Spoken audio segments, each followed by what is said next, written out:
네트워크 뉴스 시작합니다. 오늘은 네트워크 특별 대담 순서로 김인호 서울시의회 의장과 함께 이야기 나눠보겠습니다. 의장님 안녕하세요. 네, 안녕하세요. 서울시 예산안 처리가 지난해 예년과 달리 진통을 겪었습니다. 서울시 의회가 추구한 예산안 처리의 핵심은 무엇이라고 생각하십니까? 예, 우리 서울시의회에서 예산안 심의하면서 또 심의 결과는 우리 천만 서울 시민의 삶의 회복에 중점을 두었습니다. 그러니까 코로나19로 지쳐있는 서울 시민과 또 자영업자 소상공인 분들이 너무 피로감이 심해서요. 하루빨리 일상으로 돌아가는 그런 회복을 염두에 두고 예산 심의하는데 우선순위는 회복이었습니다. 예, 특별히 그 과정에서 TBS 교통방송 예산 그리고 오세훈 시장 역점 사업 예산 등과 관련해서 좀처럼 의견이 좁혀지지 않았었습니다. 어떻게 접점을 찾으셨어요? 예, 서로 주장한 바가 좀 많이 달랐습니다. 그 다음에 또 예산의 우선순위도 또 생각한 바가 달랐고요. 그러나 TBS랑 또 시민사회단체 예산이 집행부에서 애초에 편성을 안 해서 시의회로 넘어왔기 때문에 또 그분들의 그런 요구사항도 우리 의회에서는 간과할 수가 없어서 그 접점을 찾는데 많은 시간이 필요로 했습니다. 그래서 집행부에서 좀 양보하고 또 우리 서울시 의회에서도 좀 시민을 위한 그런 예산은 확보하는 데서 우리도 양보를 해야 한다는 그런 공감대가 형성이 돼서 이 접점을 찾게 됐고요. 만족하지는 않지만 그래도 집행부와 또 시의회가 이렇게 합의점을 찾아냈다는데 큰 의미를 두고 있습니다. 특히 준예산 사태로 갈 뻔했는데 연말 12월 31일 밤 10시가 넘어서 처리하게 돼서요. 준예산 사태가 안 간 거에 대해서 다들 안도하고 좀 흡족하지는 않지만 그래도 절반의 성공이다 이런 얘기들 집행부도 하고 저희 시의회에서도 그런 얘기를 함께 나눴습니다. 네, 서울시의회 기본 조례 개정안이 통과됐습니다. 이제 시장에게 발언 중지와 퇴장을 명령할 수 있는 조례를 두고 이제 서울시와 대립과 갈등이 커지고 있는데요. 어떻게 바라보고 계십니까? 회의장의 질서 유지는 돼야 한다고 생각을 하고요. 우리 기본 조례 개정안 가지고 요즘에 매스컴에서 또 서울시 집행부에서 이런 불만이 많은 것 같은데 회의장에서는 당연히 질서가 유지돼야 한다고 생각을 합니다. 그래서 의원님들도 발언권을 얻고 발언하고 또 과한 발언이라든가 회의에 지장이 있으면 의원들도 퇴장을 당하게 되어 있습니다. 그래서 회의장에서는 의원이 됐든 시장이 됐든 교육감이 됐든 관계 공무원은 회의장 질서에 다 같이 유지를 해야 하는 그런 책무와 의무가 주어졌다고 생각을 합니다. 서울시와 민생지킴 종합대책을 발표했습니다. 이제 코로나19가 예상과 달리 장기화되고 있는 것에 따른 대책인데 서울시의회의 코로나19 특별대책은 어떤 게 있을까요? 예, 코로나가 장기화됨으로써 많은 시민들이 지쳐 있는데요.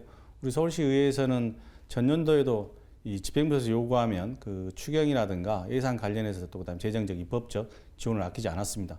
그래서 올해도 이 종식이 언제 될지 모르는 코로나에 대해서는 시와 잘 협의해서 시에서 요구하는 바가 있으면 시민들께 논의해서 시민을 위한 일이라고 그러면 언제든지 협력하고 협조할 마음이 되어 있습니다. 개정된 지방자치법이 올해 처음 시행되면서 의회 입장에서는 올 한 해가 의미 있는 한 해가 될 것 같은데요. 네, 제도적으로 달라지는 부분과 그리고 어느 측면에서 시민들에게 혜택이 돌아갈 수 있을지 한번 말씀 부탁드립니다. 올 1월부터는 서울시 의회가 이제 인사권 독립이 돼가지고요. 이전까지는 시 집행부와 이 기울어진 운동장의 그런 역할이었습니다. 그러나 인사권 독립으로 인해서 집행부에서 이 파견 거의 전출원 직원이 시의회 직원의 절반이었거든요. 그럼 시의 원래의 역할이 견제와 감시였는데 시 집행부에서 이 파견원, 전출원 직원을 함께 원팀이 이루어서 이 견제 감시한다는 것은 이 기울어진 운동장이었죠. 그러나 1월부터는 이제 인사권 독립이 돼서 이 자체 인사 운영을 하고 또 자체에서 이제 직원도 뽑아서 이 의정 활동하는데 이 지원을 받고 또 특히 중요한 것은 이 정책 전문 지원 인력이 새로 도입이 됐습니다. 그래서 지금까지는 의원님 혼자 이 모든 일을 다 의정 활동을 처리를 했는데 이제는 전문 그런 능력을 갖추고 전문 지식을 갖춘 전문 정책 인력의 도움을 받아서 그 정책 역량 강화와 또 의정 활동 역량 강화가 되면 이런 혜택은 다 이 시민에게 돌아간다고 생각을 합니다. 지난해 또 하나의 특별한 의미가 있었던 한 해였는데 지방의회 부활 30주년이라는 특별한 한 해였습니다. 예, 우리 10대 서울시 의원님들이 코로나 상황에서도 참 어려운 힘든 그런 의정 활동을 했습니다. 그래서 많은 시민들이 그런 민원과 요구가 있었지만 또 현장에 접근할 수 있는 게 좀 한계적이었거든요. 그다음에 집합 금지라든가 또 이런 집회 같은 걸 할 수가 없어서 많은 어려움이 있었는데요.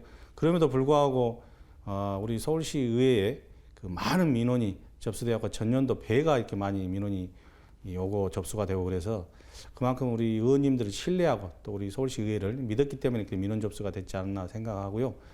지난해 서울시의회가 상당히 많은 민원 처리를 하셨는데 이 가운데 기억나는 민원이 있다면 어떤 게 있을까요?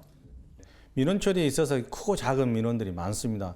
예를 들어서 금천구 같은 경우는 인구가 23만이 되는데 소방서가 없었습니다. 그것도 주민들의 작은 민원에서 소방서가 필요하다. 그 작은 민원에서 시작돼서 소방서를 개소하게 됐고요. 그 다음에 또 가치산역의 이 노약자를 위한 엘리베이터 지하철, 그것도 이 이용자들의 그런 불편 민원에서 시작돼서 그것도 또 해결하게 됐고, 또 하나는 기억에 남는 게 보라매 공원 내에 테니스장이 있는데 이게 특정 동호인이 아주 점유해서 장기적으로 쓴다는 그런 민원이 있었습니다. 그래서 우리 시민권익 담당관실에서 직접 현장에 나가서 그 살펴보고 또 간담회도 수차례 걸쳐서 이제 그 민원을 우리 그 서울시 예약 시스템을 도입을 해가지고 지금은 그걸 이용하는 공평하게 이용하고 있고 또 주민들께서도 또 시민들도 어느 특정 단체 동호인이 독점해서 쓰고 있지 않다 이런 민원을 해소해서 그런 만족도가 굉장히 높고요. 또 그 소문이 기사에까지 나오고 그랬어가지고요. 그 이후에 또 어려운 민원이 해결 안 되는 민원이 우리 서울시 의회로 많이 접수되고 있는 것 같습니다. 네, 마지막으로 새해 각오와 시청자 여러분께 한 말씀 부탁드립니다.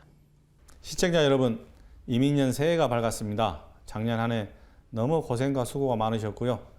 작년보다 더 나은 올 한 해 이민년 해가 됐으면 합니다. 이민년에는 하시는 일 모두 만사형통하는 그런 한 해 되시기 바랍니다. 지금까지 김인호 서울시 의회 의장과 함께 이야기 나눴습니다. 시청해주신 여러분 감사합니다.